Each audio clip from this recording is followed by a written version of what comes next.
Alegría Macarena.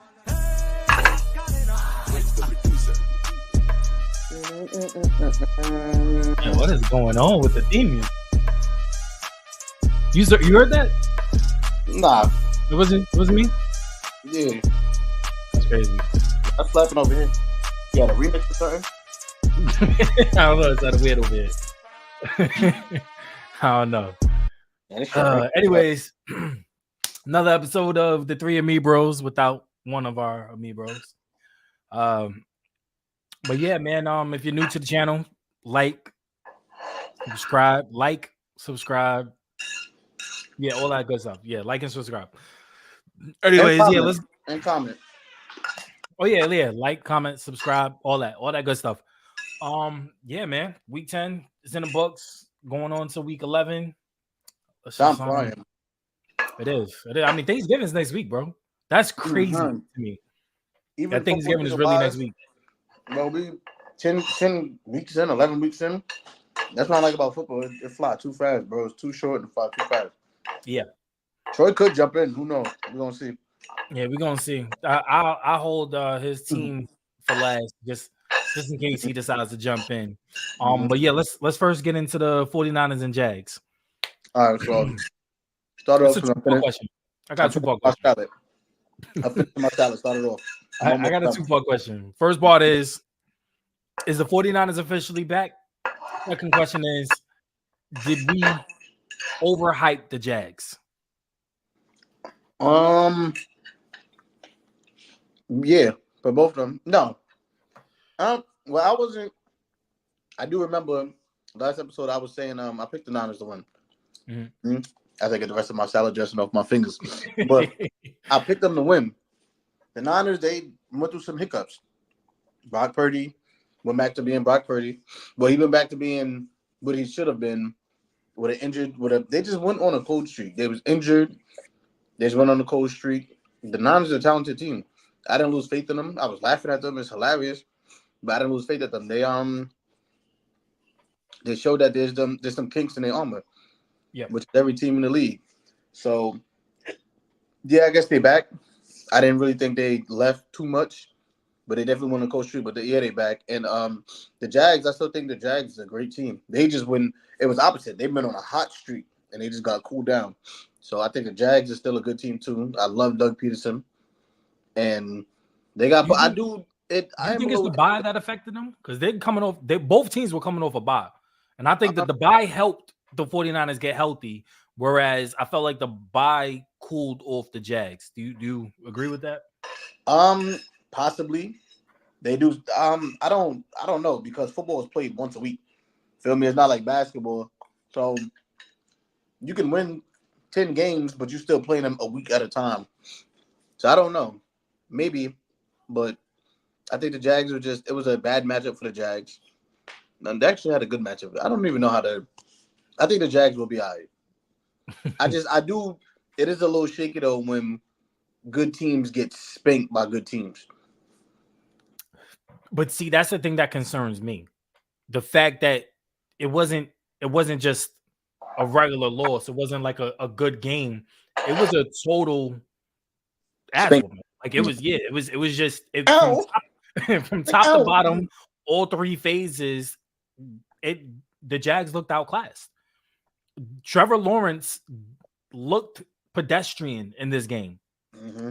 Whereas in other games, he kind of showed Herculean, I can be elite, I can be a top 10 quarterback. This game, he looked bottom 30. Like he looked bad. The offense looked bad. It seems like whatever Doug was or Press Taylor, honestly, whatever they were trying to do, it just wasn't working. And kudos to the 49ers for scheming up. What's his face coming down to the field, the defensive coordinator for the 49ers? Yeah, Chris Wilkins, I think. Yeah, Wilkins. Chris Wilkes. Wilkes. Yeah, he came down to the sideline. Now he's gonna call the plays from the sideline. But I always felt like as a coordinator, you have to be on the field. You have to be there to be able to talk to your guys. Just hearing you up from the press box or them calling you on the little phones on the sideline, that's not the same as your coordinator being able to have face-to-face conversation with you, letting you see and showing you what you could do better, what you've done wrong. Guys, what can we do to make in-game adjustments right then and there? You need to be on the sidelines. But Like I agree I've with never understood like high-end positional coaches. Well, I can't say positional, but coordinators being up in the press box. I don't like. You can see the same way. It's like the eagle eye, the same way you look at the angle No, from I film. get that, but what I'm saying is it's better as a coordinator. You could literally have one of your assistants up there. Coordinators have their assistants, they have assistant coaches and every. You can have your assistants up there. I mean, they have their assistants up there for most of the. Yeah, but it's imagine your assistant's up there. He sees something, he got to call down. You on the sideline, they got to go get you. And football move too fast, so you can't really be like, yo. But as a coordinator, it's the same thing though. You're still calling down. You're still calling down to make the plays and all of that stuff. Nah, well, you got the headset on. You just like, you have yo, the headset, yeah. But I mean, I understand both, but I think it depends on what type of coach you are. Like, if you're a rah-rah, like if I fumble the ball and my positional coach cursing me out, it's gonna sound a little different on the phone than if he in my face. It's like when you get in trouble in school. My mom used to be like, "I'm gonna see your ass when you get home." That's different from when my mom used to pull up and be like, I'm gonna bring your ass home." Yeah.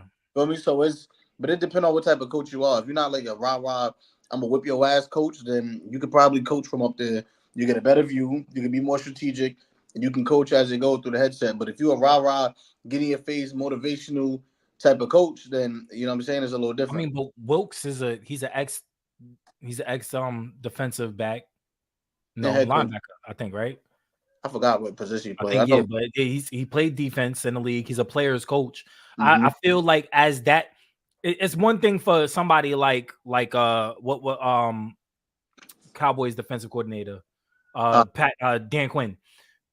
Dan Quinn, yeah. Yeah, all right, yeah. So it's different from Dan Quinn. Dan Quinn, he could sit in the press box. He could see a little bit more. He could, it's more of a brilliant mind for him. He's not a real rah-rah coach.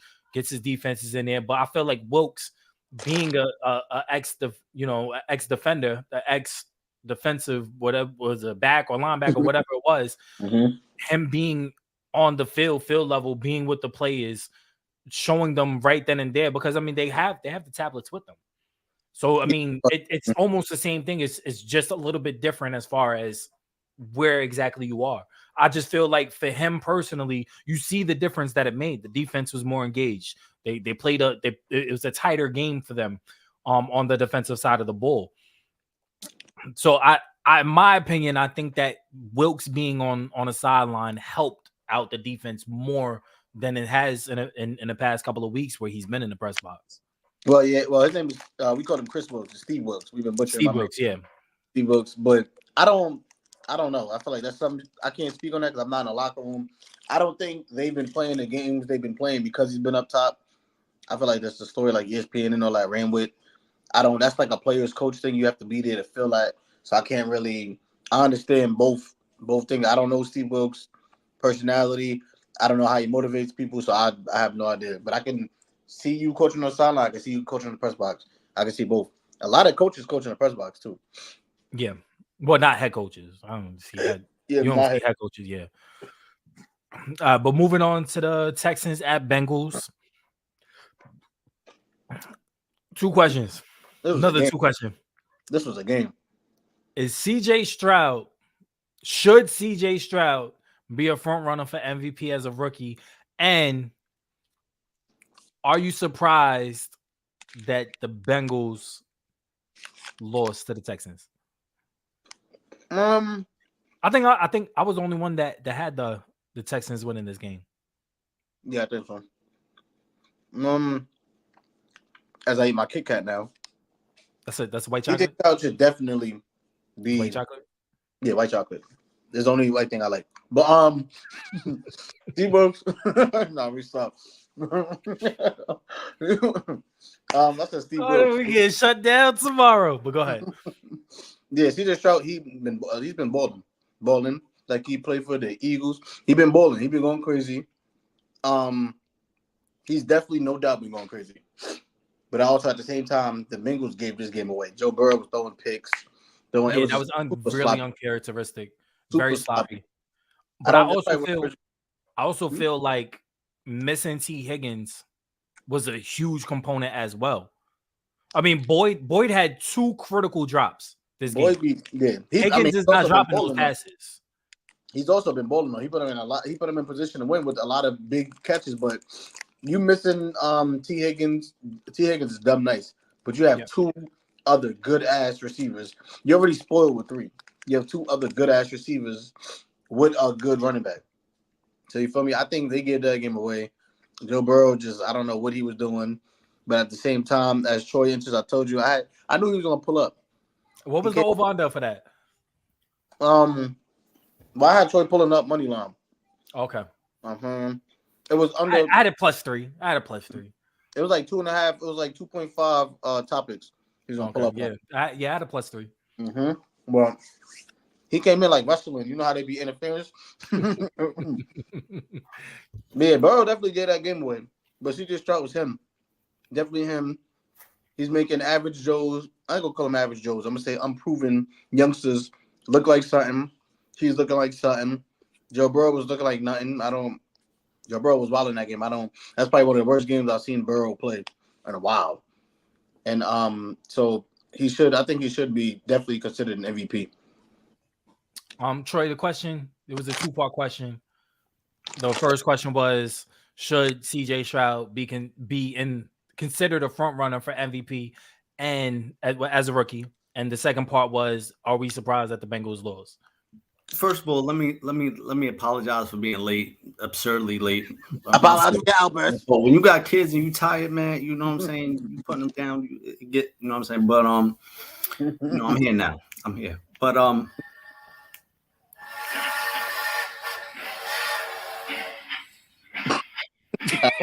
You got a toy going on? A rogue toy? They go to barking spiders again. Yo, he pulled up like daddy daycare. Right? Nah, that's my fault, y'all. That was the Texans hype train going through. I like that. That's a good pickup. I like that. You feel me?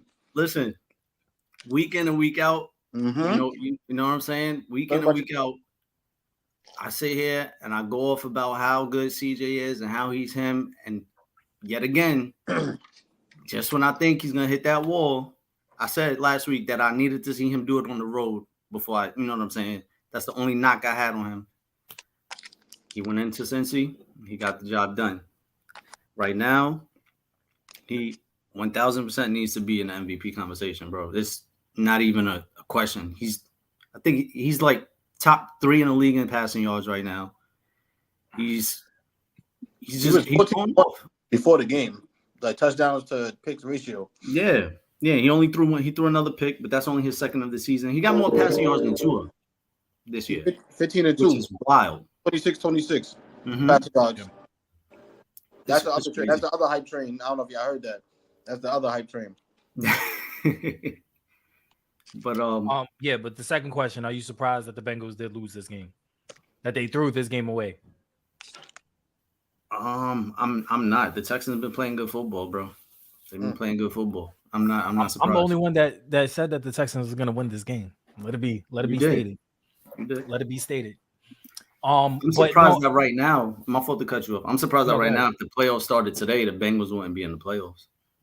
I mean, if the playoffs started right now, the Bills wouldn't be in the playoffs. But we're gonna get to that. Remember we read last week. Remember we read the standings last week. Mm-hmm. A lot of the AFC is whoo. Yeah, yeah. But no, but I agree. I agree with you guys. I think CJ is definitely should be in the top 3 of the front running for MVP this year. Who the other 2? Put it all out there. I'm sorry. Who's the other 2? Put it out there. Put him out there. I mean, as we all know collectively, the MVP is more of a quarterback award. But if it wasn't a quarterback award, I would have CJ, AJ, and CD currently. But we're gonna talk about CD in a second. We'll talk about CD in a second. I got a question though. So you think AJ should get the MVP over Hurts? No, I said if it well, I mean technically yes, because AJ has been more consistent as a receiver at his position than Hurts. But being that it's a quarterback award, Hurts would be my front runner currently. I agree with you. I think AJ more of an MVP than Hurts, but I just want to make you stand on it. Better double down. I like that. I'm not gonna back down. I'm not gonna back down from it. I like that. But being that the MVP is I mean, let's keep it a buck. MVP is a quarterback driven award, which it shouldn't be. It should go to the best player in the league. Mm-hmm. Unfortunately, every year it goes to a quarterback. But if we're going to be fair and everything is on the table, I think AJ would be the front runner currently. But yeah. Thank you for my TED Talk. Moving on to the Browns at Ravens. Oh man, the Browns are shockingly beating elite teams, and the Ravens are unshockingly exploding in the fourth quarter. Yeah, he been wilding all day. Bro. You heard what he said earlier before the pod started. All right, but he been wilding. All right. So I think this game we all consensually had the Ravens winning this because of how the Ravens have been playing. Who's the blame in this game? Yeah. The Ravens. The Ravens is the third game I've watched them lose like this. With the interceptions at the end, it's like another game that they let slip through their hands in the last couple of minutes of the game. Doing dumb stuff with the turnovers. They just play dumb. They don't close out games. And it's the third. I watched them do this with the Steelers, and I watched them do this with somebody else. Was it the Colts? They lose to the Colts this year? No, it wasn't the Colts. Hold on. I could check it. It was everything pulled up. But it was the Steelers and it was somebody else. I watched them do this twice already. And they're killing me. And the AFC is too tight. The AFC is too tight right now for them to be losing these dumb games. And these dumb losses are gonna come back to. Oh, you're right. It was the Colts. It was the Colts, yeah. Because it was the Colts. They're winning. They lose at the end. OT. But yeah, exactly. I think they fumbled to go to OT. Something stupid. Yeah. These losses are gonna come back to bite them.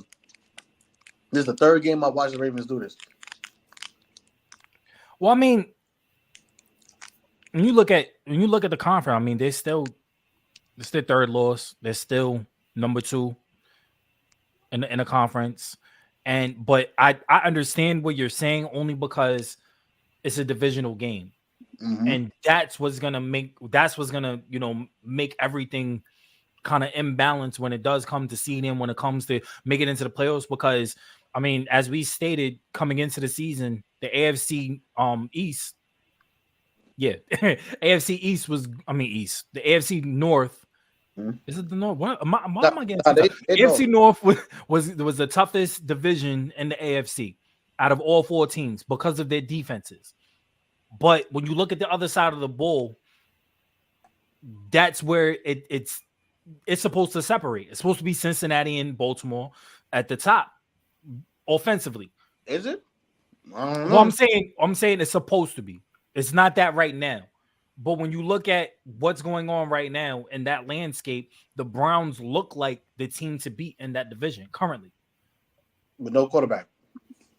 Yeah, and that's a tough part. Look, the Ravens and the Browns are both 2-2 in their division, with the Steelers being the only one undefeated in that division. So, and the Ravens 7-3, Browns are 6-3, Bengals 6-3. They gotta stop losing these stupid games. Well, Bengals are 5-4. Steelers are 6-3, Browns are 6-3, Ravens are 7-3.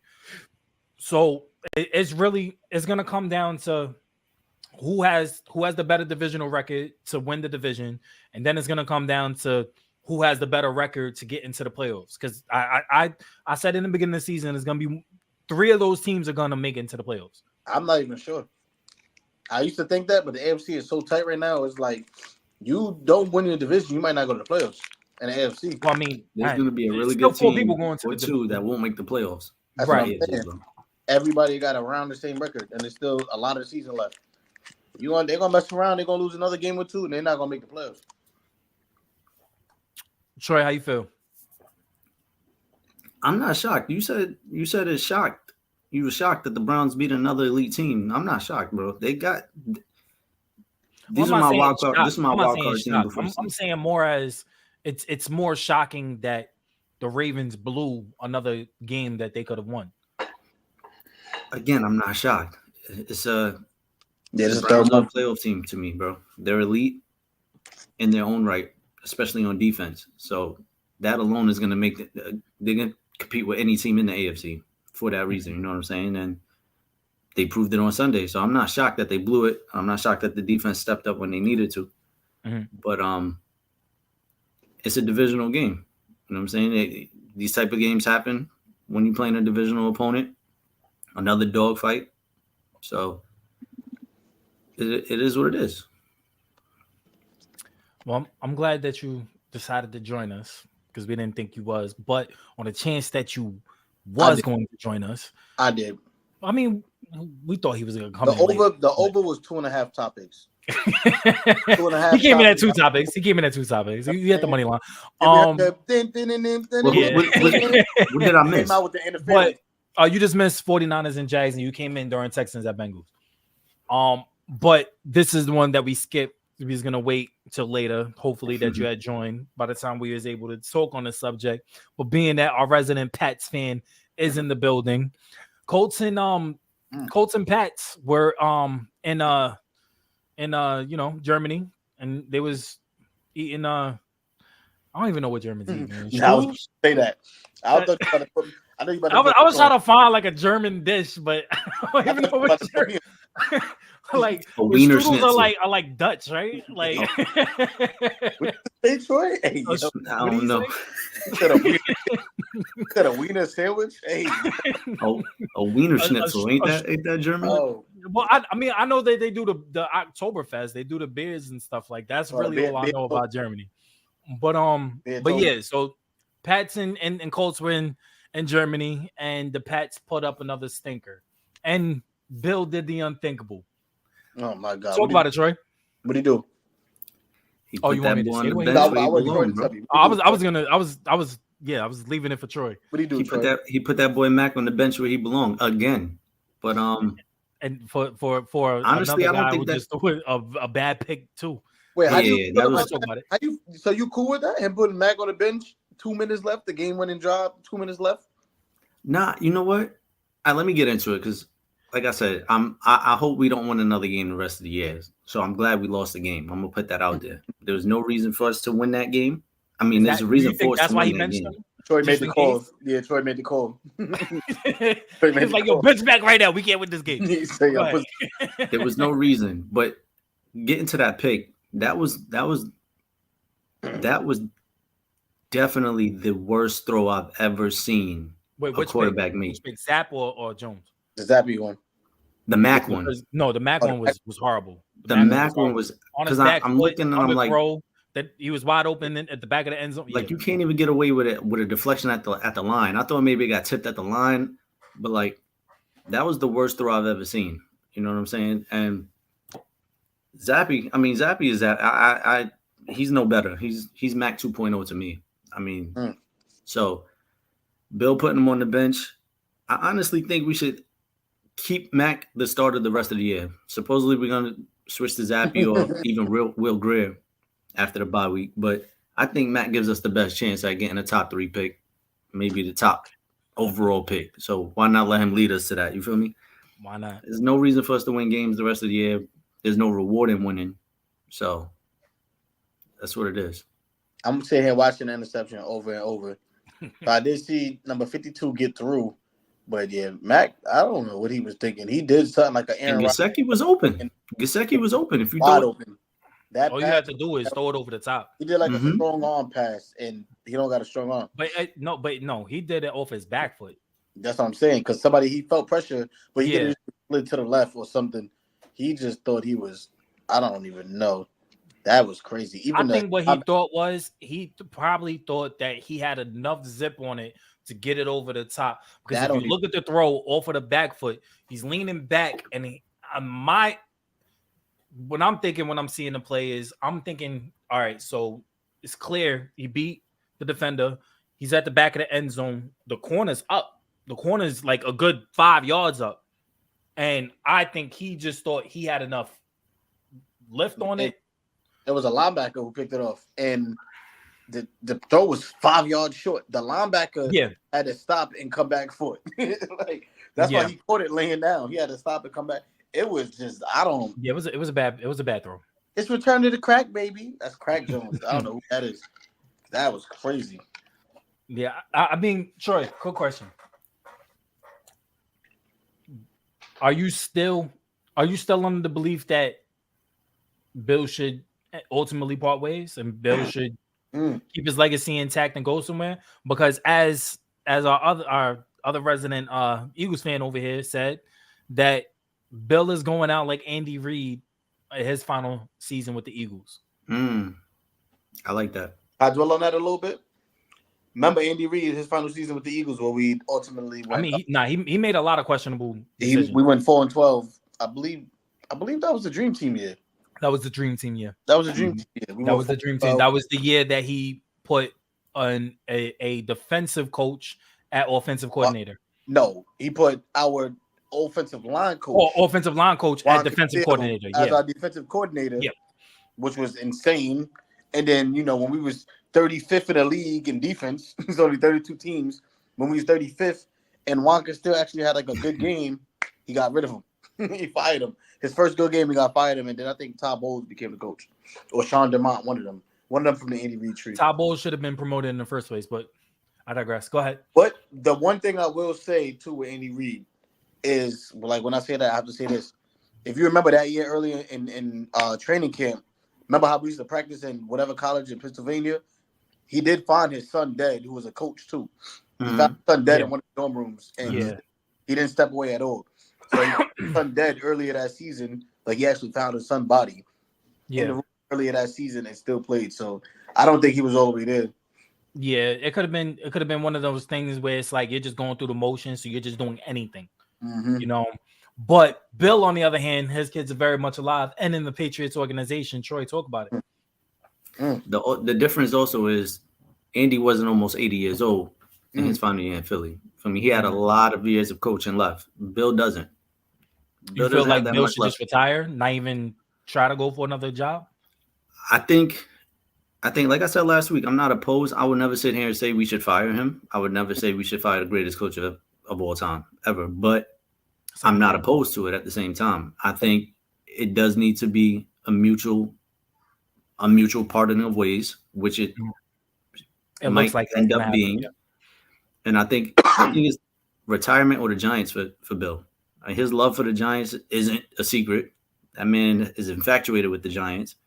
So I think he either goes to coach the Giants or he retires at the end of next season. He wanted that job over Bill Parcells. Mm-hmm. So yeah. So like I said, I'm not opposed to it. At this point, we need a new, fresh, young mind, a new GM. So it is what it is. Staying on the patch real quick, would you be opposed to Harbaugh coming in? He got some bill in him. I thought you was asking Troy, but yeah, I'm asking Troy. Yeah, would you be opposed to Harbaugh coming in? Because Harbaugh might be leaving Michigan. Yeah, all the cheating. You know what I'm saying? He got some bill in him. I could see that. I could see Harbaugh coming if pause. Whoa. I could see.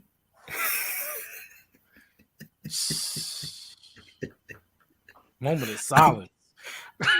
Let me backtrack. I can see Harbaugh joining the Patriots or coming back to the NFL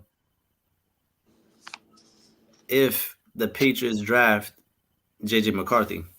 I think he'll come. I think he'll follow his quarterback. Me too. And I think that would be a great because I want JJ McCarthy. So I think that would be a great move. I like that. Moving on to the Falcons at the Cards. Kyler Murray. He's back in the NFL, baby. He's back off the injury. He's back. Low toddler legs. Wheeling and dealing. He's back. How do you guys feel about this game? On the flip side, two-part question. On the flip side, Arthur Smith blows another game with questionable play calling. Let's get into that. Technology is crazy because the fact that Tyler even came back, like 8 months. I mean, Kyler, that's a Tyler, running around. And I remember they told Kyler, they was like, "Yo, you might not be the same player." They were saying, like, don't get frustrated with him. He might not be the same player. It takes some time. He was like, we'll see. Twinkle toes, he was like a little cartoon. He rushed for a touchdown. He was still running around. And the first thing I said was, wow, technology is crazy. Technology is crazy. Whatever medicine we have now and all the technology to have players rehab that fast now is crazy. Especially someone like him who depends on his legs. It's crazy. I hope he stays healthy. And I low-key missed him. I didn't know I really would miss Kyler Murray, but I miss watching him play. And I don't really Arthur Smith. I don't think he's a good head coach in general. He just I think Atlanta got a good roster or good enough roster, but they need to bring someone else in because he's too cute for me. He do too much cute stuff. He don't want to use Bijan the whole year, and like he's just too cute for me. They need to get rid of him. But like you have two really good tight ends, Jonnu Smith and Kyle Pitts. Then you have two good running backs, one great, and then you have a mediocre quarterback, but you have two good receivers on the outside. Why are you being so cute with it? You should lean on the run, play action. It's you know what's crazy? Atlanta is literally built like the team he came from, the Titans. The Titans, exactly. Exactly. And it's crazy to me that being that you was the offensive coordinator in Tennessee, that you wouldn't run the same offense that you deployed with Tannehill and Henry. Well, he did try last year, but this year he actually has the roster to run that offense, and he's not running it. They O-line is fake fire. That's what I'm trying to say. Like you have everything. You have the players, you have the personnel, you have the intangibles, and you have the playbook. Ultimately, you're coming from a system that you built in Tennessee because Vrabel's a defensive coach. He's a defensive-minded coach. On the flip side, this is how Arthur Smith got his job in Atlanta, being an offensive coordinator. Them going to the AFC Championship, them going deep into the playoffs. This is how you got your job. This is your bread and butter. Now that you have the personnel, this is what you need to do. Run it. You have Bijan Robinson, he's not as strong as Henry, but he's way more explosive, way more dynamic, a better all-around back than Henry. Yeah, he need to What's get up. stopping you from running that offense? Being too cute. He need to get up out of here. That's my final tip on Arthur Smith. I feel like he's holding the team back. Way too cute. He don't want to use Bijan because he don't want to wear him down. He want to save him. Save him for what, bro? For next year. For what? Save him for like, next year. You're not gonna be there next year. You don't use him now. Like I don't get it. Like but how many games you think you're gonna win by saving him? First of all, you have two really good backs. It's not just Bijan. They have the other kid that's over there, Tyler. Yeah, really good. Yeah. So you have a change of pace back, and then you have your what could be your 1 to 3 down back who's going to get the yardage, and he's dynamic. All you have to do is interchange them. Give Bijan 15 carries, 20. I would say 20 to 25 overall touches. Like 20 and touches. Then you got your other change of back where you could give him 10 touches, and then boom. And then you still have two really good athletes at the tight end position. Why are we not running 12 personnel? And I don't want to hear we don't want to pay Bijan because what you saving them for? I almost left the studio. Would you say? I don't want to hear Bijan, but the thing is, you don't have to right now. He's on a rookie contract, and he got him in the first round, so he's good for 5 years. If you saving him, you better keep that same energy and pay him when it's time to pay him. Right. Facts. That just reminded me. That reminded me of Dalvin Cook too. When I said I guarantee Madison is not doing nothing that Dalvin Cook did ever. They be acting like these running backs is replaceable. They're really not. The elite was elite for a reason. They do wear down faster. But they elite for a reason. You've seen Saquon when he was out. Jonathan Taylor. Well, Jonathan Taylor's the only exception because Zach Moss was balling. Yeah. But that's it. Zach Moss was balling in Buffalo. Buffalo just doesn't run the ball. Yeah, exactly. But go ahead. That's the next thing. Man, let's get this over with. Worst team in the league versus the most stat padding team in the league. Let's talk about it. You just talked about it. The most stat padding league. I don't even know if Dak threw that many passes in any other game. I got to go check. Don't quote me on that. But how many passes he threw? I don't even know. But he was letting it fly. He just throwing it down the field. But I also there was you ever seen that movie The Replacements with Keanu Reeves? Yeah, with Keanu Reeves. Yeah, it came out like that's the New York Giants currently. And you ever seen The Longest Yard, the newer one with Adam Sandler and yeah. Who they the guards? The on guards? The other side, that's the Cowboys. Like the Cowboys, give me one team the Cowboys played this year, winning wise, that they won against, a convincing win where they had to win on all 3 phases of the game, and it was actually challenged. See, I can't. See, you make me defend the Cowboys again. Listen, they haven't beaten anybody over 500. I feel like you asked that question a few weeks ago. Give me a quality Cowboys win. That's all I'm asking. Give me a quality Cowboys win. Where it's not the defense beating down on a really bad offense, and it's not the offense beating down on a really bad defense. Give me a quality win. I can't. They only can play who's in front of them. They only lost about 3 games. Yeah, 3 games. They lost to us. They lost to the Cardinals, and they lost to the 49ers. I can't. But I don't. They said the same thing about us last year, so I can't even go down that road. You already did. They were stat patting, huh? I said you already did. Lou went through that same. I do remember same scenario, and I almost fell into the trap because I'm not defending the Cowboys. We just think that last week. I'm not defending y'all today. But Wink Martindale, he's another one. I don't know if he should get fired, but you leaving these boys on an island. You see Dak is letting it fly. You leaving them on the island for what? For what? Let this man put up and it makes me even more mad because this is why I lost mine. Only second loss in fantasy football because of Dak. Put up 40. This man want to keep leaving them on the island and all that. But I really want to hear your CD take. But Troy, put your thoughts on this game. Before I hear Lewis CD take, I'm gonna let you go off because CD, Brandon Cooks, they went crazy. But the Giants are clearly tanking, bro. That's what I take away from it. That's a clear tank, and I knew that going into this game. When you start Danny DeVito's undrafted grandson over Matt Barkley or a veteran, I was like, yeah, they taking. But that's like you said, huh? I said that's a great take, and they was crying when we was thinking. We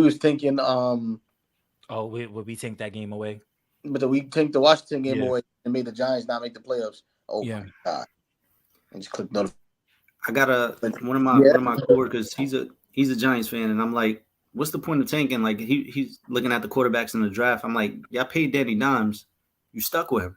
Yeah, but he brought up a good point. I think they're tanking. Danny's contract is only guaranteed this year and next year.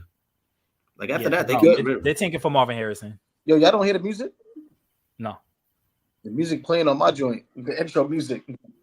Well, you probably press them and started playing on your side. I'm not hearing anything.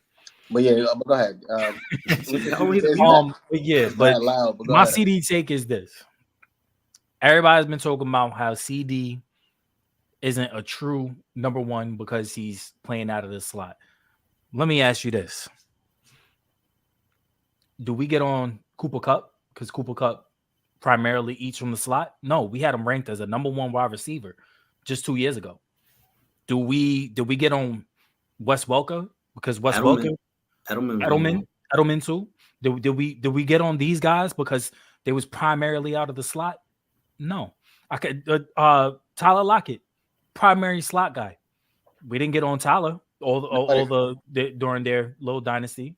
Nobody really refers to Tyler Lockett as a wide receiver. No, but Tyler Lockett was the number one at one point during the championship reign. He was the number one receiver. It wasn't Baldwin. It wasn't Doug Baldwin. Doug Baldwin was fired, but it wasn't Baldwin. It was Tyler Lockett. What I mean is, we have to. I think it was Doug. I definitely disagree. It was Dougie. It was Tyler. But listen, all I'm saying is we have to stop putting a stigma on guys that primarily play that one position, because at the end of the day, he's still versatile enough to go outside and still eat. CD is the number one. Real quick, if he was on any other team without a true number one, he'll be a number one. Wait, what? What happened? I might have to dip and come back. The music started over again. I'll be right back. Go ahead, don't It's finish. the acid. He's tripping. He's tripping. That's in his head, bro. It's the Kit Kats he was eating. I'm telling you, man. But yeah, man. All I'm saying is CD's a number one. If he goes to any other team, he's still going to be a number one, regardless of him playing in a slot or moving on to the outside. Mm-hmm. He is a number one, and I don't care. I don't care for the notion where people are saying, "Well, being a slot guy, you can't be a number one and this, that, and the third." No, put him. Bro, I don't care if you in the slot, on the outside. On the outside, it doesn't 150 yards, 3 games in a row. You're a number one receiver, bro. You're a number one. Yeah. Well, I said he wasn't a true number one, but me and Icon was just talking about this. I said he wasn't a true number one because he's in the slot. No, because he didn't get separation. But literally, I was like probably like week 4 or something of last year. Literally, right after I said that, they put him in a slot and he started going crazy. So I'd say he got it because he was the number one, and he was on the outside and all that in Oklahoma. Yeah, but, and he was creating separation like crazy. His route running was ridiculous at Oklahoma. Yeah, but the NFL, I don't know if he's too slow or too stiff. Whatever it is. I think what it was is, I mean, he's still getting acclimated. This is his third year? CD, this is his 4th year. It was I think it was Jalen Rager's or no JJ. It was either JJ or Rager that year, that draft. So no, he's been in the league longer than 4 years. No, I think this is his 4th year because he's still on his rookie contract. Yeah, I think he get paid this year. He was drafted so he's either in his 4th or 5th year. Yeah, he drafted in 2020, so that's the regular year. So then he's in his 3rd year. Mm-hmm. No, he's in his 4th year. This is his 4th year. Yeah. So I mean, but usually with some receivers, they take slower to come on, especially when you have a quarterback who hasn't been available for all 16, 17 games. Dak has been injured majority of CD's tenure. I don't want you to whatchamacallit, like what he's been bowling his whole career, but it was more so of him eating from the other side of Amari. So when he was number one, when he was the number one receiver, that's when I was like, he gotta prove it to me. And then has he proved that to you? Has he proved that he's number one? But I'm saying when I said it, he wasn't in the slot yet. So he wasn't doing much, he wasn't getting no separation. No, he's been primarily in the slot for the past 2 seasons. Yeah, well, I'm saying last year is when I really said this, and it was like 4 games in last year. They put him in the slot, he started killing. So after that, he got it. I don't care. He's in a slot. He went for 1,300 He went for 1,300 yards last year. Yeah, that's what I'm saying. 1359 with 9 touchdowns. But he started off slow. He got crazy hot, and they started feeding him OD towards like the mid to end of the year. But after that, CD got it. He been going crazy. And I don't care if you're in the slot or whatever it is, you still got to run your route, get open, and get the ball. All right, before I move on, I just want to broach a question that is floating around, mainly around Cowboys Nation. But should Dak be in the conversation for MVP as well? I want to hear you answer that. Me? Yeah. No. Why not? Again, I haven't seen him play good convincingly against an elite team, on exception of us. That was it. I was gonna say that was it. I haven't seen him do it against an elite team. The Cardinals are not an elite team, but he played horrible. 49ers, elite team, he played horrible. We're the only team that he didn't play horrible against, where I can say like, all right, well, he got it. 3 touchdowns and a pick, still in a loss, but he played really good. I haven't seen him do it against. I've seen the other MVP candidates like Pat, like Jalen. I've seen them play at a high level against elite teams, so I can't give him. Caleb. CJ Stroud played elite against an elite team. That's why I could put him in the MVP conversation right now. And he's been doing it more consistently all year long. Dak has been stat padding.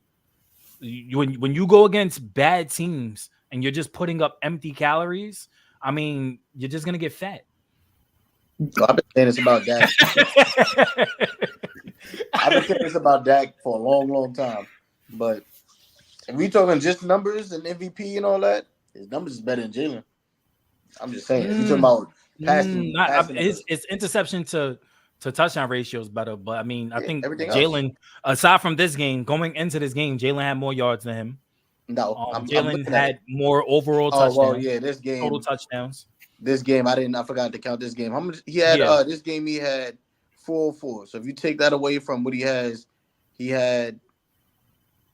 still had way more than Jalen. Actually, am I bugging? No, yeah. Oh yeah, I mean, he only went over 300 yards this week, twice. Yeah, coming into this week, Jalen was like top 3 in yards.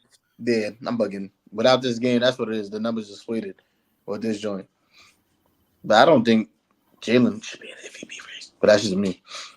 There's a lot of season left though. He got if he continues to play how he's been playing, then yeah. But I don't as of right now.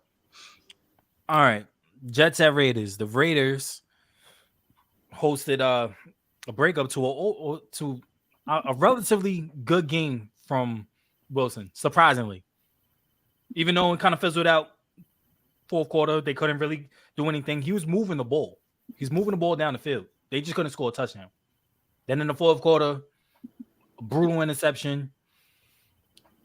Where do the Jets go from here? I mean, you have a guy, a future Hall of Famer, saying that he's going to come back mid-December.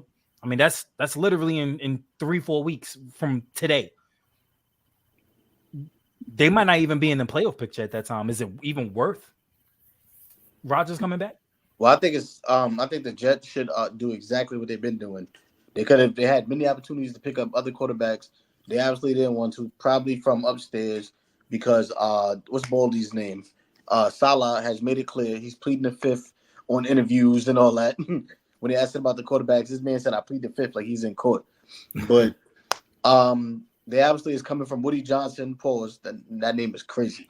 But it's coming from their owner or whatever it is. They want Zach Wilson to play, probably because of what they invested in him, which is their fault too. So they can't go anywhere. They had many opportunities. Damn near all the coaches, they can't trade for nobody. And a lot of the quarterbacks, the good quarterbacks is picked up.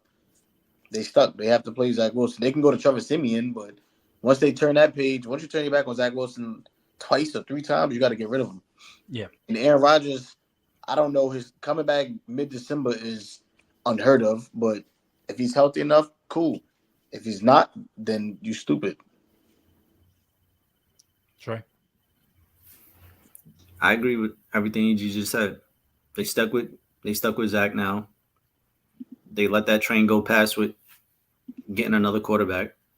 So now you gotta ride it out. Pause. Gotta wait for they gotta wait for A-Rod to come back. He's gonna come back. He's gonna come back in December because he's stubborn like that and fucking he wants to prove everyone wrong that counted him out. He's telling everyone he's coming back. He's gonna come back. He's not gonna not come back. Yeah. So I think the Jets are just trying to stay afloat, but I don't know how much longer they can because Zach Wilson's not gonna win games. They just lost to the Raiders, bum-ass Raiders, and Aiden O'Connell. If they couldn't get it done, I don't see them winning many games. Until Aiden did do some fourth quarter heroics though. I mean, you gotta give it to the Raiders. All he did. He ain't did nothing the whole game. Nah, he didn't, but he did it when it mattered. So Josh Allen effect. Speaking of Josh Allen, speaking of Mr. Josh Allen, another squandered opportunity for the Bills to separate themselves and show that they're elite. You could blame it on the defense. You could blame it on Josh Allen doing 2 crucial picks, or you could blame it on the OC that was just fired. Where do we start? How can we break this down? All right, boom. So, Troy, I want you to tell us why they frauds, right? And while you doing that, Lou, I need you to do me a favor. I need you to hit Goated and tell them that we're recording right now because I'm on my phone. While Troy, tell us how they frauds. The Bills? Yeah. They frauds, bro. They frauds. And I'm going to quote somebody. Mind you, bro ain't start balling until bro got there. That's Trayvon Diggs. Yes, sir. He's trying to get Steph out of there, bro. It's time. And the Bills are frauds, bro. The Bills, I said it week 1, that they are not elite. We got to stop putting them in that elite category. And they prove it week after week, bro. And Josh Allen's decision-making, he's horrible at 2 more picks. He leads the league in picks now. I think he leads the league now, right? I think so. Solely the league leader now. He was tied with He was tied for a while. I think it's just him. It's just him. Their defense is Nah, he leads the league in picks. There's no Todd. He's number one. Yeah, he's number one. For a while. Their defense is not elite, like everyone wants to put them up there as. They disappear in games. Well, I mean, the defense is decimated right now. That's the only thing I can't really blame. But even before that, even before the injuries, they disappear in big games. And again, like I said, they have no true depth at wide receiver behind Steph. So I'm not surprised. I had the Broncos winning that game. So also, before we move on, TEG. Speaking of Steph, Low bro said 14 gotta get up out of there. Is is Trayvon right or wrong, or is he just defending his brother? What did he say? No, he just repeated what you said. Oh, I wasn't paying attention. I was texting. I'm sorry. Now he repeated me, but he quoted the first half. I quoted the second half. Yo, that's bad funny. But nah, I don't think so. I think they just need to play better. Stephon Diggs, like there's nothing wrong out of everything that's wrong with Josh Allen. Real quick, let me interject. You said there's nothing wrong with Josh Allen? Trayvon also said that Josh Allen wasn't anything until Steph got there. Oh, you already said that too? Yo, where was I? Did I blank out? I blanked out? Yeah. I'm sorry, man. I'm sorry. I blanked out. He told me to text him, and then I was texting, and then I was, bro, my fault. Go ahead. Carry on. Yo, nah. Lou, I checked out mentally. He's definitely the one that copied your paper in college. Put his name on it, bro. He took your whole paper. Man. I don't know what just happened. I'm sorry. Go ahead. Continue. I don't think he need to get out said anything. They Josh Allen was definitely dirt before Stephon pulled up, but they benefit from each other. Like there's nothing broken with them. Like them two, that combination, that connection. Broken. That's what I'm saying. There's nothing wrong with them. That connection. Yeah, it's just everything else. Wasn't an All-Pro until he got the Buffalo. So yeah, but he should have been because he was balling. No, he should have been, but he wasn't until he got to. Yeah, well, the Vikings are still winning because I remember he made the catch and all that.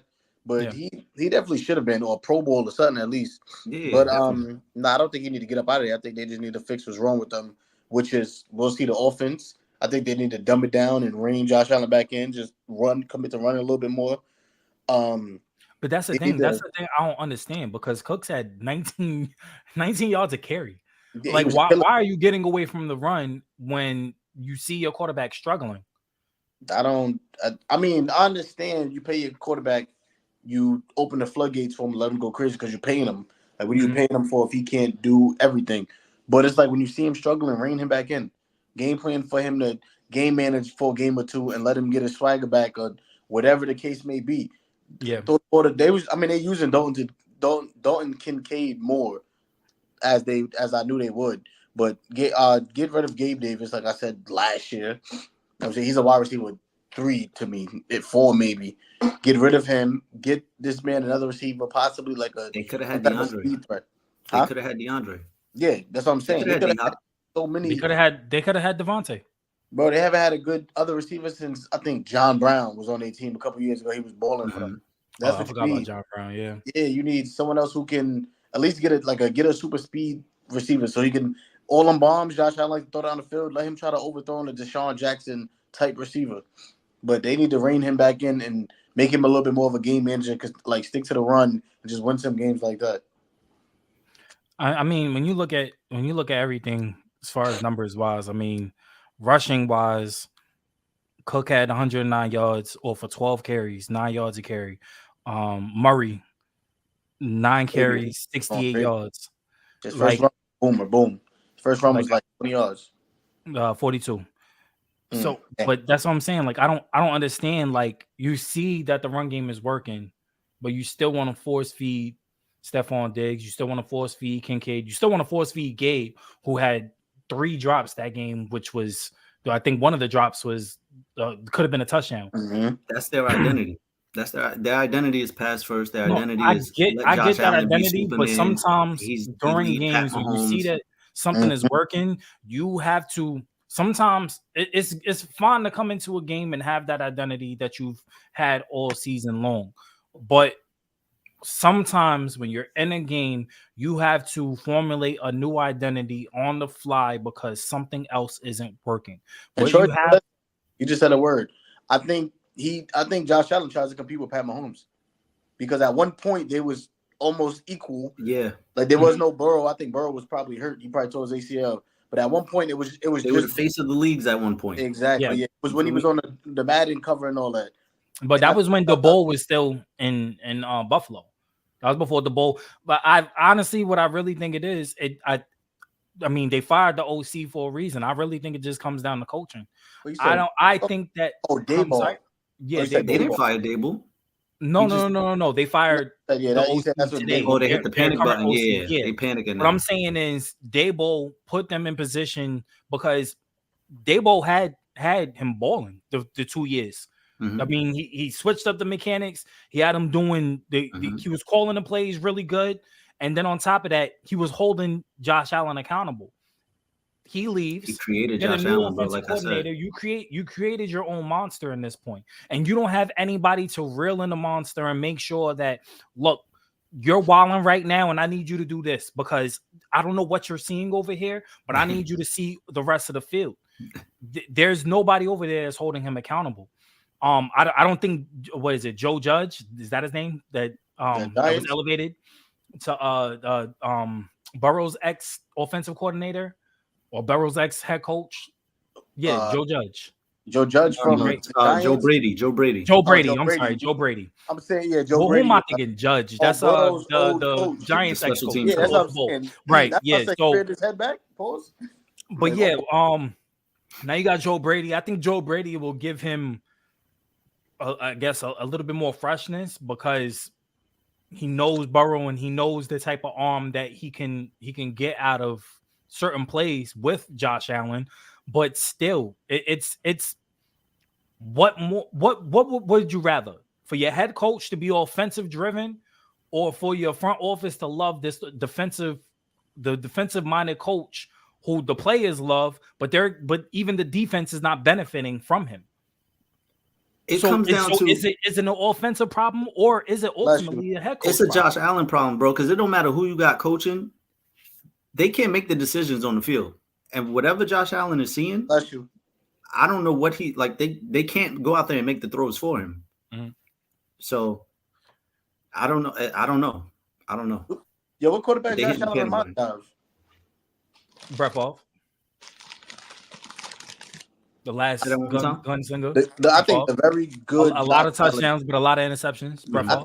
Very good. Josh Allen reminds me of Brett Favre-ish. Well, you bring up the Wentz comparisons a lot, but I would say hero ball post surgery Wentz, because pre-surgery Wentz was a lot smarter with his reads, and he was a lot smarter and more escapable from the pocket.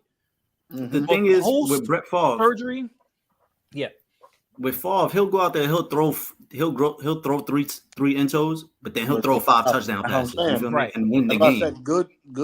Josh Allen reminds me of right. The good, but the bad. If you want to talk about bad Josh Allen, I will put him post surgery, post injury Carson Wentz, where it's like I need to make this play because I need to make something happen instead of taking what the defense is giving you. You know, it's funny too. I'm talking about play style. Carson still didn't throw that many picks as Josh Allen. well, and that's the funniest thing is Carson has been in the league longer than Josh Allen, and Carson has I think Allen has about 3 or 4 more picks more than Wentz. That's wild. That's what I'm saying, because Carson didn't really. I think Carson was like 7.77 his first 3 years. Mm-hmm. Then I think let me bring up the stats. Well, he took off in the year that we won the Super Bowl. That's when he took off. That was 14. The second year. Yeah, he threw 14 his first year, his rookie year. Mm-hmm. Then it was 7.77. Yep. Then it was 15 was 2020, and then when he became a super turnover person, He had 7 in Indianapolis. Remember they chased him out of town in Indianapolis. Yeah, they chased him out of town, which he was crazy to me. 27. And then he had 11-9 in chased him out of town for Matt Ryan. That was despicable. Just because the owner didn't like him, but yeah, that's my boy Cost. You got another job. Yeah, hopefully. I mean, Sean McVay he gonna get my boy right. Hopefully, I don't know. We'll see. But on the flip side of that, has the relationship between Russell and Sean come together? I don't know, but Russ still playing efficient. Y'all see now I pronounce you Larry and now I pronounce you Chuck and Larry. It's like a circle. Like a square, a circle. Like a triangle, a circle. Mm-hmm. Yo, but anyway, but has that relationship finally I think so. I think so. I think it took a few weeks. Like it took a minute for it all to come together. I feel like it took Sean Payton a little bit of adjusting and the players a little bit of adjusting to him, and then they finally started playing good.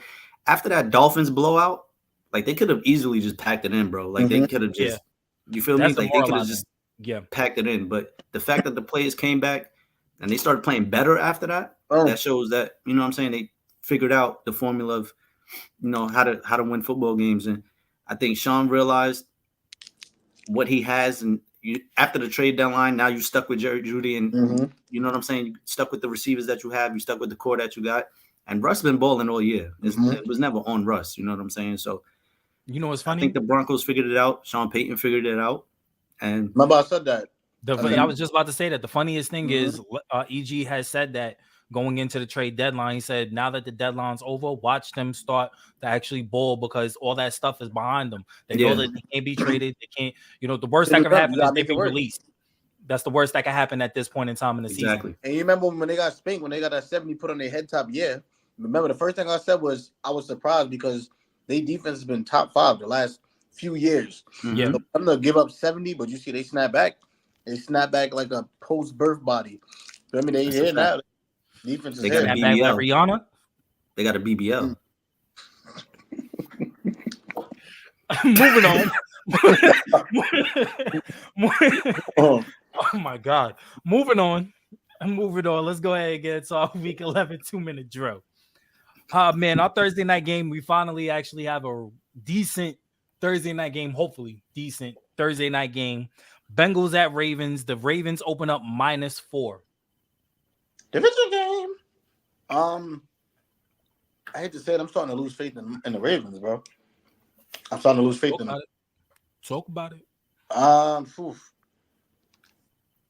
don't even know, honestly. I'm gonna only say the Ravens because they favored it, but I don't.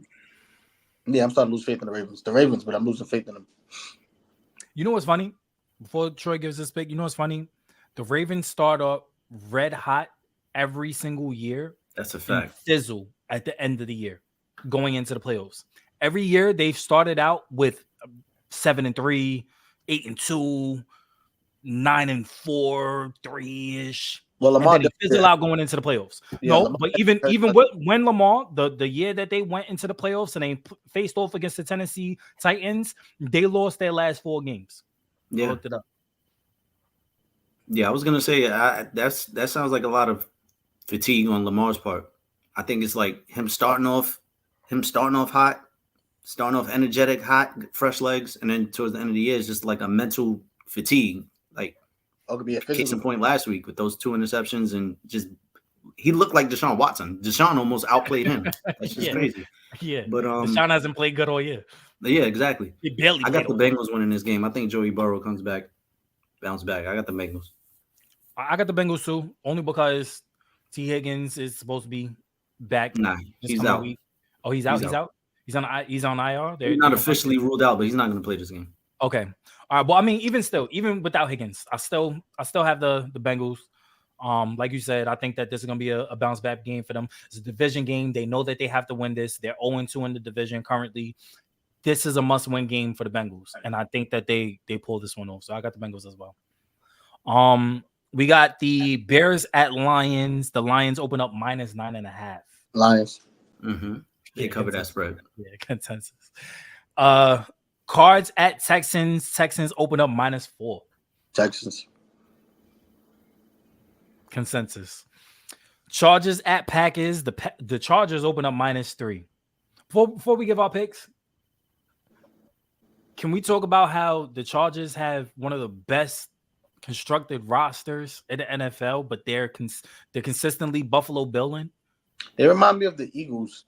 Like, not now Eagles, not this golden era, but they remind me of the Eagles. Like, they've always had, within the last 10 years, they always had like a good enough roster and always somehow, some way just was Find a way to lose. Yeah, just That's a great comparison.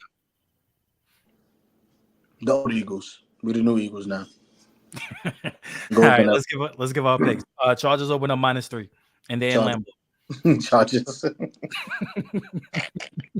Only because Jordan Love play like I'm starting to Jordan hate him.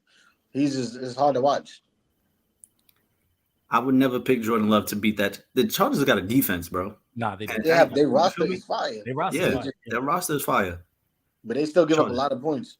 Yeah. They just charging. That's about to be a new phrase. They just be charging. Yeah, I think it's the consensus. Batteries not included. Cowboys at Panthers. The Cowboys open up -10.5. I feel bad for Bryce Young. I do too. But that O-line, like, he's gonna be Kyler Murray in the whole game, bro. He's gonna be Kyler Murray, and I got the other team. He's gonna be Kyler Murray, and he not his escapability is not up there. Man, do you mind me? Feeding him to Micah and them boys that's bad for business. This is gonna be another stat padding game, unfortunately. Could be a trap game.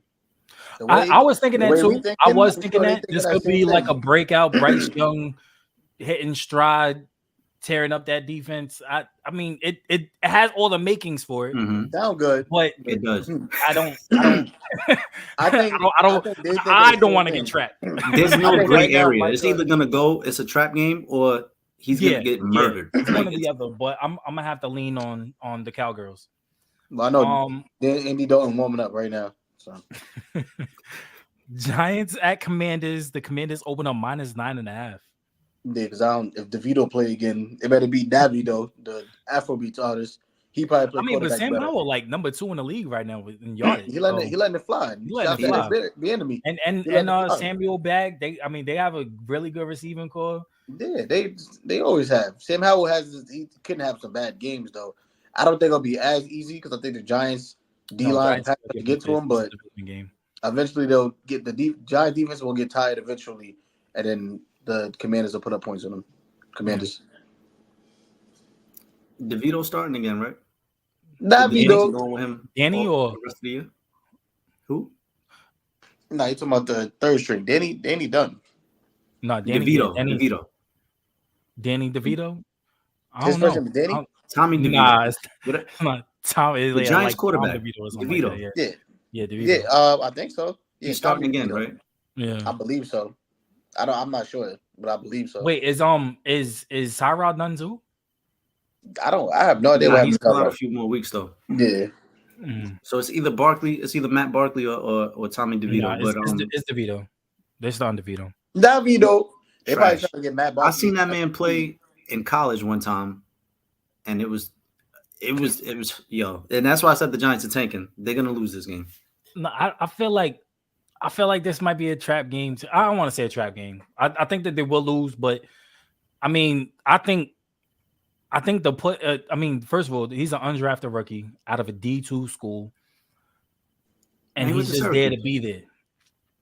It's a good story. He's living at his parents' house right now. The meatloaf.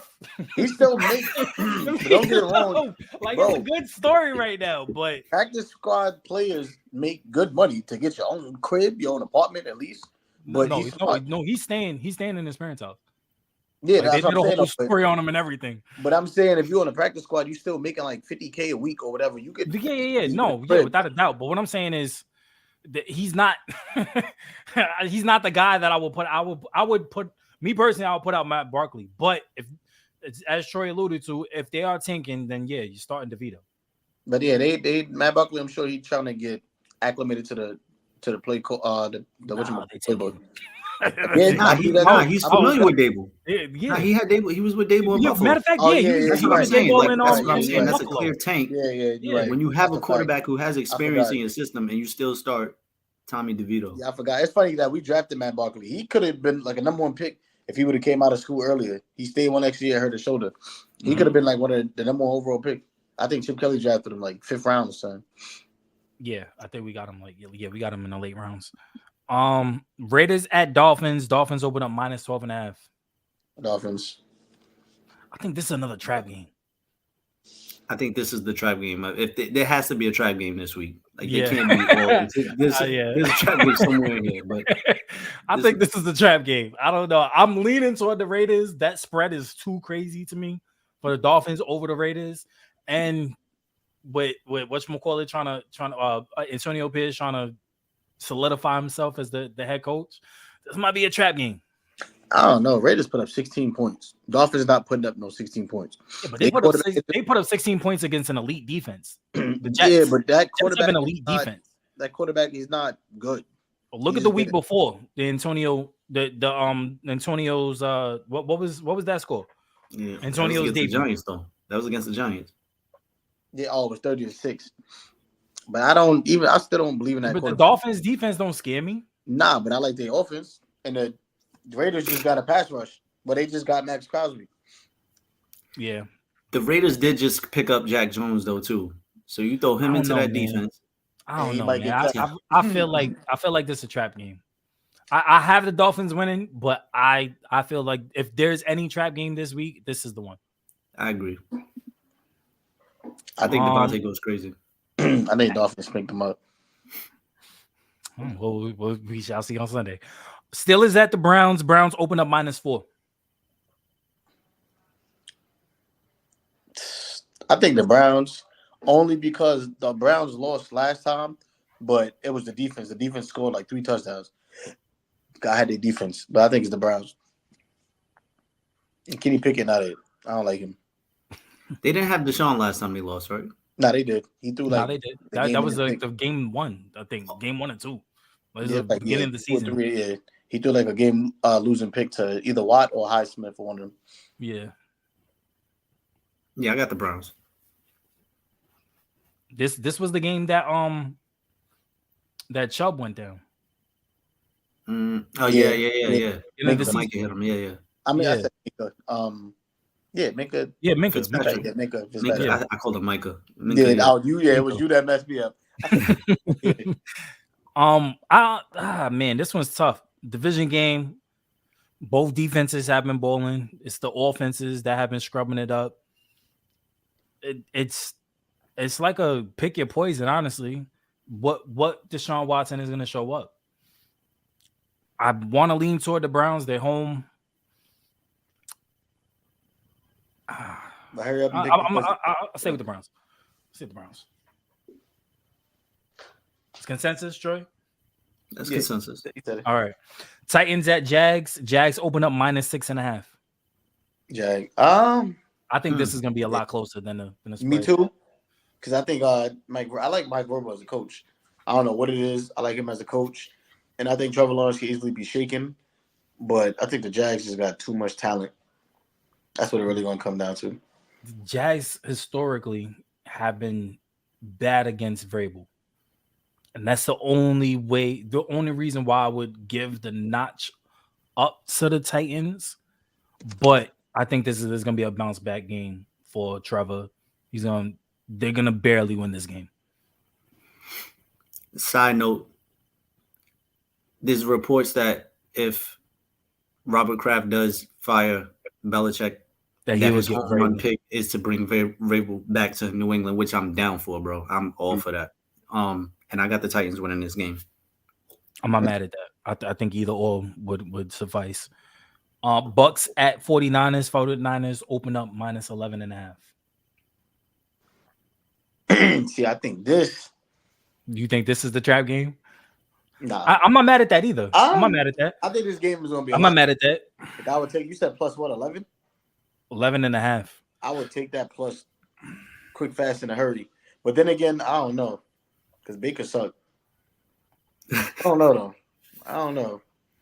But I think it's gonna be. I don't know. Big is low key been balling. He been balling. He's been balling. He's been balling game manager. Quietly. You see Mike Evans balling even more, Mr. They on the contract. But Tom was holding him back. But yeah, bro. I think I got the Niners, but I think it's gonna be a close game. Troy. They're in San Francisco, so I'm gonna have to go Niners. But It's a trap game, man. This is another trap game. It hurts me to pick a team that's quarterbacked by Baker Mayfield, bro. It is, but he's been quietly balling all year. He's been balling, bro. Quietly, and Mike Evans been going off, but I feel like his hamstring can go at any time. You know what I'm saying? My boy don't have less than 1,000 yards yet. His whole career. That's a fact. 14 draft. His whole career not less than 1,000 yards. Nah, I got the Niners. They're fully healthy. I got the Niners. I got the Bucks. I'm gonna tell you why. As EG would love to say, and he's been saying it all year, the Bucks defense is legit. They have a good defense. I'm not gonna lie, they do have a good defense. All it takes is a couple of disruptions for Brock Purdy, and Brock Purdy is gonna be rattled.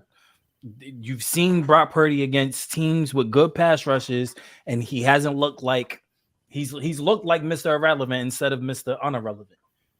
So at this notion, I think that the Bucks pass rush is going to get there. I think that the back end is going to hold up. I just think that they're going to have enough to throw at them. They're going to have to lean on Christian McCaffrey because the only notch on their defense is their run defense, but their passing defense is there. So I don't know. I think that this is going to be a trap game. Baker's been balling. Baker's going to throw for like 3 touchdowns. It's going to be 225-ish yards. They're going to win by a field goal. I got the Bucks. I'm not mad at that. Jets at Bills. Bills open up -7. I still got the Bills. I don't want to pick them. Wait, you said the Jets are -7? No, the Bills. The Bills are -7. They're in Buffalo. I don't want to pick them, but I got the Bills. I think it'll be a close game, division game, but I got the Bills. I think they'll commit to the run, honestly. The Jets beating them would mean the Jets swept the Bills this year. Mm-hmm. I don't see that happening, but if they need to pack it in if they get swept by the Jets this year, bro. I don't see it happening. I mean, I'm with you guys. I think this is a consensus. First of all, the first game, I really just think that the only reason why they won is because of the heartbreak of the Aaron Rodgers thing, and they just played with a little bit more passion. They was a little bit more fired up than the Buffalo Bills were coming into the season. And Josh kept giving them the ball.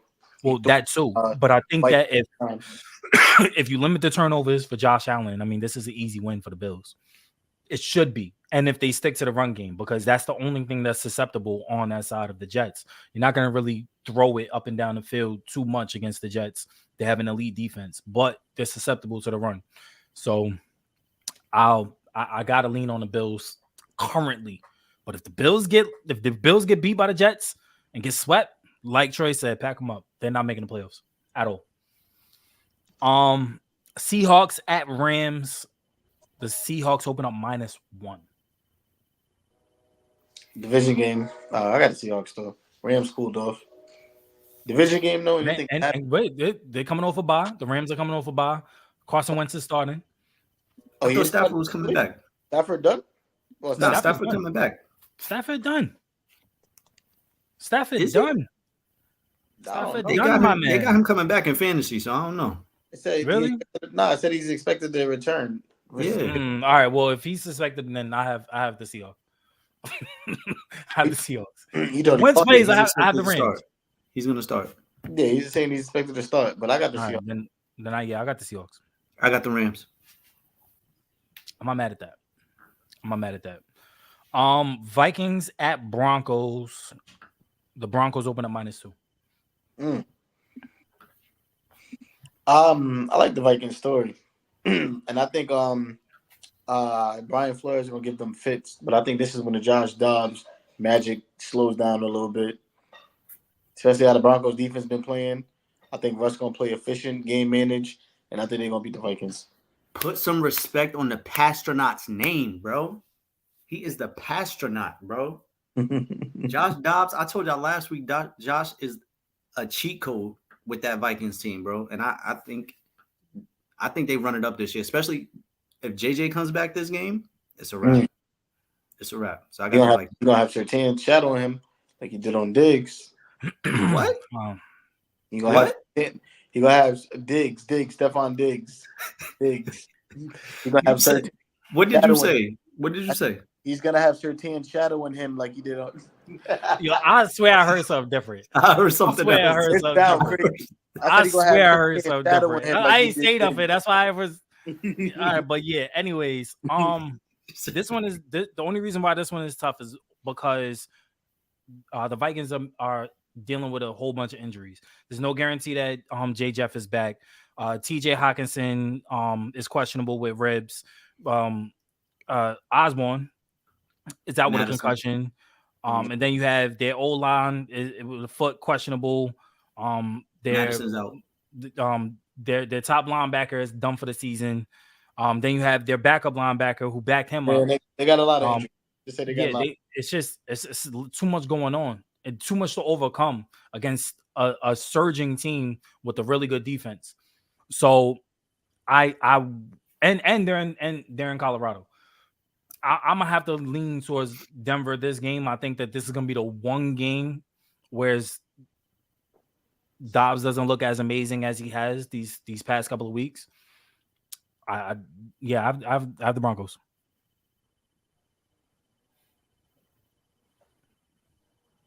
Passionate? Is Passionate next week, Troy? Hey, what's up, Troy? What we doing? I got the Passionate, bro. All right. Last game of the week. Big game of the week. Super Bowl rematch. Eagles at Chiefs. Chiefs open up -2.5.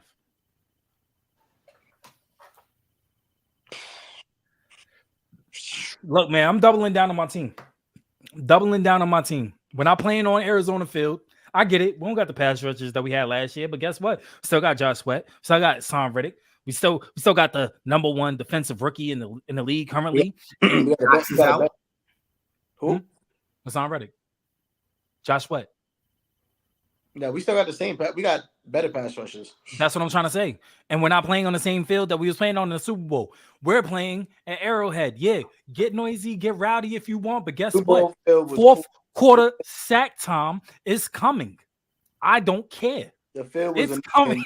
It slowed our pass rush down, but they played on the same field. The Pat Mahomes still went 13 for 14 in the second half. We still had many chances to stop them. That's not happening. That's not happening this time because last time we had JG. That's what we got this time, Mr. Let's go into the locker room and make some adjustments. Okay, yeah, he hasn't made too many adjustments against the Cowboys. I get that. But we still won. Cowboys had 6 points second half. All right, so he did make the adjustments. So Mr. Second half adjustment himself. Oh, JG wasn't making second half adjustments. He was like, all right, everything that we did in the first half, let's go out and do it in the second half. I'm not defending JG. I don't care if we got the same last initial. I would never defend that man. But Pat Mahomes is not playing that good. Why they not talk about it? Talk about it. He's third in the league in interceptions. Talk about it. Well, I mean, he's always flirting around there because why ESPN all that not talking about it? Why the golden child? Pat Mahomes, because he's the face of the league. The super overrated Pat Mahomes. What? Because he's face of the league. So I'll tell you what. I think the Eagles don't win, but I will say we must have to get our running game going. We don't get our this is a game. This game we have to get our running game going. That's 1A. The run. No, that's 1B. No, because their secondary been balling this year. Chiefs 1A secondary is stopping Travis. Stop Travis. That's a wrap, bro.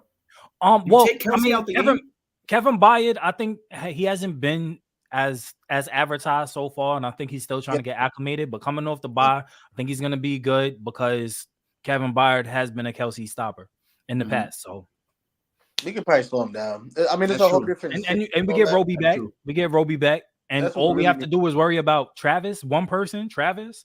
We don't have to worry about Juju's not there no more. Tony has been MIA, and then the rest of the receivers have been dropping balls. You just have to worry about Pacheco and Kelsey. They'll still scheme up Sky Moore and all the same thing they did to us last year. They will, because that's the trap. That's the trap in it all. You think you got to stop, and then some unknown goes off for 140 on you, and then I know Andy Reid. They're gonna try to do the same play or something that they did last year. I know Andy Reid. I got the Eagles, but we better get our running game going. Yeah, Swift got to get going. No, Penny too. I appreciate that, Troy. Thank you. Consensus. Gavel. We are out. Gavel. Judge. Gavel. I didn't say gavel, bro. It's not Thanksgiving yet. Jeez, man, can we get out of this episode without any more answers, man? Like, just do this shirt on. This shit was I don't even want to hear this music no more. This shit is going on non-stop. No, I just put the music on. Bro, you tripping. Yeah, that's why I had to leave and come back. We will see you guys next week. Go Eagles. Go Pats. Lose your games. Start Mac.